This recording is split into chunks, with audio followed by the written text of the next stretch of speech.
மரண பயம் நீக்கும் திரு சிற்றம்பலம் யமதர்மன். தஞ்சாவூர் மாவட்டம் பட்டுக்கோட்டை அருகே உள்ளது திரு சிற்றம்பலம் கிராமம். இங்கு யமதர்மராஜா ஆலயம் உள்ளது.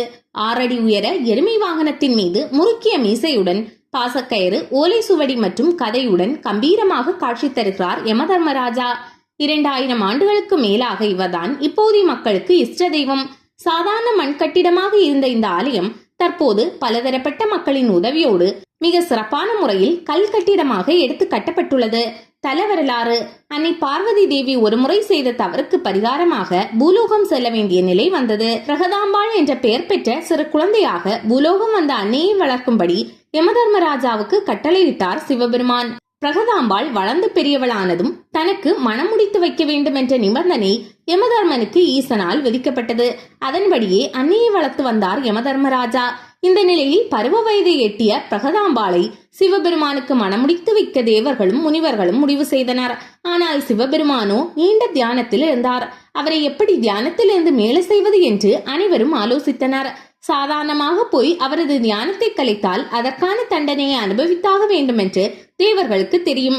எனவே மன்மதனை அழைத்து சிவபெருமானின் மீது மலர்கணையை தொடுக்கும்படி தேவர்கள் வற்புறுத்தினர். அவர்களின் சொல்லுக்கு கட்டுப்பட்ட மன்மதனும் திரு சிற்றம்பலத்திற்கு மிக அருகில் உள்ள மன்மதனின் ஊரான மதமட்டூரிலிருந்து சிவபெருமானின் மீது பூங்கனை தொடுக்கிறார். தியானம் கலைந்ததால் கடும் கோபத்துடன் கண்விழித்த சிவபெருமான் தன் நெற்றிக்கண் பார்வையால் மன்மதனை அழித்தார். இதனால் பதறிப்போன ரதிதேவி மன்மதனை உயிர்ப்பிக்கும்படி சிவபெருமானிடம் வேண்டினாள். ஆனால் மாண்டவர்களை மீண்டும் உயிர்ப்பிக்க முடியாது. வேண்டுமானால் ஆண்டுதோறும் மாசி மாதத்தில் மன்மதனுக்கு திருவிழா நடைபெறும் போது ரதியின் கண்களுக்கு மட்டும் மன்மதன் தெரிவான் என்று கூறி அருளினார் சிவபெருமான். மன்மதனின் உயிரை பறிக்க மேலோகத்திலிருந்து பூலோகத்தில் யமதர்மராஜா வந்திறங்கிய இடம்தான் திரு சிற்றம்பலம். அதன் காரணமாகவே இங்கே யமதர்மனுக்கு கோவில் அமைத்து வழிபடும் முறை வழக்கத்தில் வந்ததாக சொல்லப்படுகிறது. வாயு மூலையில் சிவனும் அக்னி மூலையில் யமனும் காட்சியளிக்கிறார்கள். கோவில் அருகே யமதீர்த்த குளம் உள்ளது.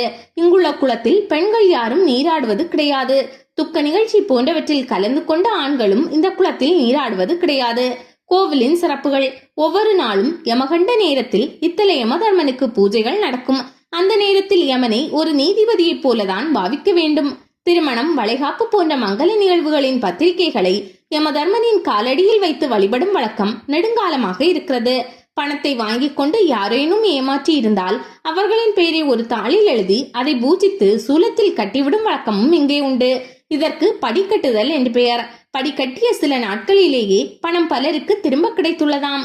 யம பயத்தை போக்கிக் கொள்ளவும், ஆயுளை நீடித்துக் கொள்ளவும், திருமண தடை நீங்கவும் பலர் இங்கு வந்து வழிபட்டு செல்கிறார்கள். அது மட்டுமின்றி நவக்கிரக தோஷம், பெண் பாவ தோஷம், நட்சத்திர தோஷம், ராசி அதிபதி தோஷம் போன்றவற்றிற்கும் பரிகார தெய்வமாக இவ்வாலயத்தில் அருளும் யமதர்மராஜா விளங்குகிறார்.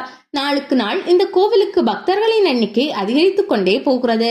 வருடம் தோறும் ஆடி மாதத்தில் திருவிழாவும் மாசி மாதத்தில் மன்மதன் திருவிழாவும் நடக்கும். யமதர்ம மகாராஜாவை சனிக்கிழமைகளில் யமகண்ட நேரத்தில் வழிபடுவது மிகவும் சிறப்பான பலன்களை தரும் என்கிறார்கள்.